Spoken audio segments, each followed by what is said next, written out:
नमस्कार मेरे प्यारे दोस्तों, NKGS रिसर्च चैनल में आप सभी का हार्दिक हार्दिक स्वागत है। आज का जो टॉपिक है वो जीव विज्ञान को क्रमबद्ध तरीके से किसने सजाया और कुछ जीव विज्ञान के कुछ महत्वपूर्ण नियम या सिद्धांतों के प्रवर्तक कौन है। जैसे आनुवांशिकता का सिद्धांत किसने दिया, जीव सिद्धांत किसने दिया, जीव द्रव सिद्धांत किसने दिया, उपार्जित लक्षण का सिद्धांत किसने दिया, उत्परिवर्तन का सिद्धांत किसने दिया, प्राकृतिक वर्ण का सिद्धांत किसने दिया, इसके बारे में पूरा विस्तार से बताने वाले हैं।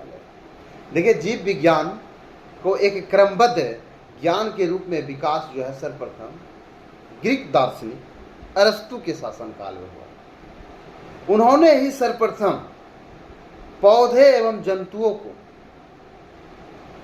जीवन के विभिन्न पक्षों में अपना विचार प्रकट किए। इसीलिए जीव विज्ञान का जनक अरस्तु को कहा जाता है, यानी फादर ऑफ बायोलॉजी, और जंतु विज्ञान का भी जनक यानी फादर ऑफ जूलॉजी अरस्तु को ही कहा जाता है, क्योंकि पौधे और जंतु दोनों के पक्षों में उन्होंने क्या किया था, अपना विचार प्रकट किया था। अब देखिए, अरस्तु के द्वारा समस्त जीवों को दो समूह में विभाजित किया गया, एक जंतु समूह, एक वनस्पति समूह। अब लिनियस ने भी अपनी पुस्तक सिस्टमा नेचर में संपूर्ण जीवधारियों को दो जगत, एक पादप जगत प्लांट किंगडम, एक जंतु जगत एनिमल किंगडम में विभाजित किया गया।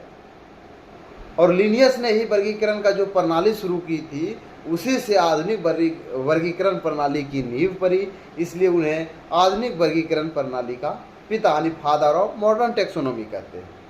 अब देखिए, कुछ सिद्धांत जो इम्पोर्टेंट है। आनुवांशिकता का सिद्धांत दिया था मेंडल ने, जीव सिद्धांत दिया था D.H. मॉर्गन ने, और जीव द्रव का सिद्धांत दिया था हर्विग ने।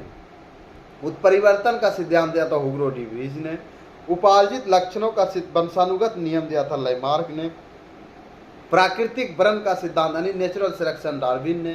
द्विनाम पद्धति कैरोलस लिनियस ने दिया था, और DNA द्विकुंडलन मॉडल दिया था वाटसन एवं क्रिक ने। तो फिर अब नेक्स्ट वीडियो में मिलते हैं दोस्तों, उसमें आगे चलेंगे जीवधारियों को 5 जगत का वर्गीकरण के बारे में। जय हिंद दोस्तों।